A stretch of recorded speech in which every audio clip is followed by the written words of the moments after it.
Future Titans. Today's story is Walking Through a World of Aromas by Ariel, Andrés, Almada, and Sonia Wimmer. When Annie was born, everything was dark. She could feel the warmth of her mother as she held her in her arms, the smell of her father's newly washed shirt, and far away, she could hear the twittering of the birds as they slowly woke up to spring. But apart from that, everything else was darkness.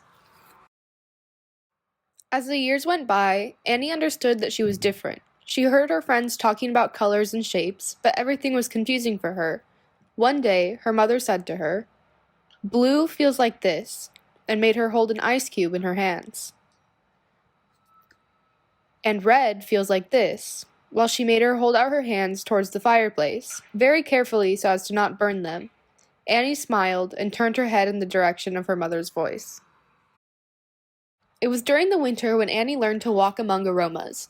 At first, of course, she was clumsy and bumped her head more than once.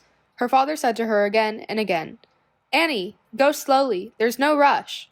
But like any child who wants to discover new things, she wanted to learn, and she wanted to do it quickly. So one day, she began to dodge the old furniture in her house.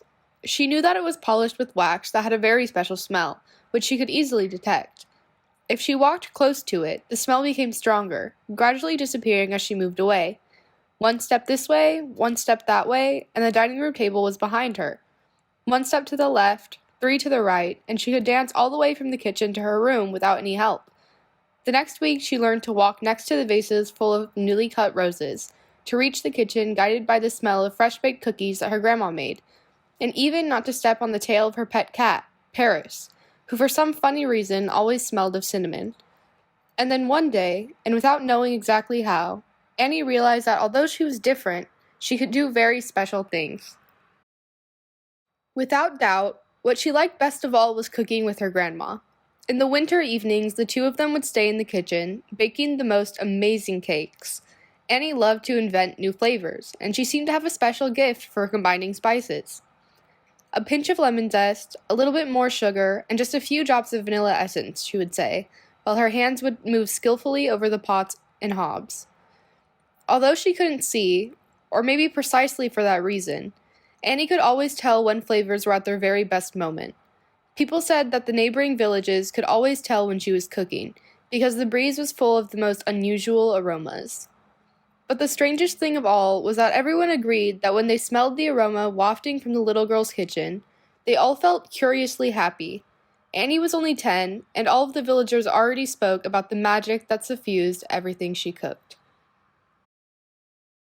The summers and falls went by, and the winters and springs, and then the summers would come again while Annie continued to experiment with the flavors and spices that her father would bring to her from the most faraway places. On her 17th birthday, Annie surprised her family with a very special dinner. A few days earlier, she had asked each of them to tell her which was the happiest moment of their lives. Her mother had told her it was when she was born, her father said it was when he first visited the village where they now lived, and her grandma said it was when her husband had proposed to her on a night when it was raining cats and dogs. On the night of the dinner, Annie brought out plates with different dishes for each of them. Next, she blindfolded them and whispered to them to start eating. At first, they didn't notice anything strange, except that the food smelled quite marvelous. Her grandma was the first one to realize. She couldn't explain how or why, but she was suddenly transported to the same place on the same rainy night at precisely the same moment that she said, "Yes, I will," to the man who would be her husband for so many years. While she struggled with shaking hands to take another bite, she realized that she wasn't the only one who was crying. Annie's mother and father, each one lost in their own memories, were chewing with tears running down their cheeks. When the dinner was over, they all hugged Annie, and she didn't need to see them to feel the gratitude in their hearts. The news spread like wildfire among the villagers. Annie had the gift of being able to awaken the strangest emotions with her magical mixtures of spices. One day, Miss Mitchell asked her to bake some cookies for her husband, who had laid in bed for several days and did not have the energy to get up. Mr. Jonas asked her to make a cake for his son, who was feeling terrible because he could not pass his exams, and even the mayor of a nearby town wrote to Annie, asking her to send him something that would cheer up his mother, who was filled with sorrow. Annie loved knowing that she was helping others while she did what she liked best, cooking. Although she never accepted money, her neighbors made sure she was never short of anything. The local carpenter made her wooden spoons, which Annie loved for their smooth feel, and all of the others always gave her special presents. Her life was tranquil, her days spent surrounded by aromas and the warmth of the oven. Despite her skills, there was one person Annie didn't seem to be able to help. Julian had been born in the same hospital as her, just a few minutes earlier, and their cries rang through the air together on that day. But apart from that, they had never met again. One day, the young man, who spent his time going on long, slow walks, was convinced by his mother to visit the amazing cook. His mother insisted that only she could help him to overcome the lethargy that had afflicted him for years. Julian wasn't too sure that a few recipes were going to help him, but finally, he decided to go visit Annie.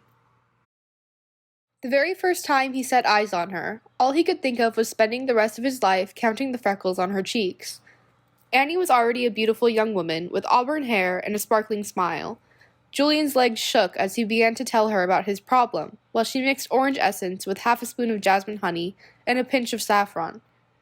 Then she took a brush and spread the mixture over some recently baked cookies, wrapped them in a white cloth, and gave them to Julian, reminding him to eat one every morning when he woke up and another before he went to sleep.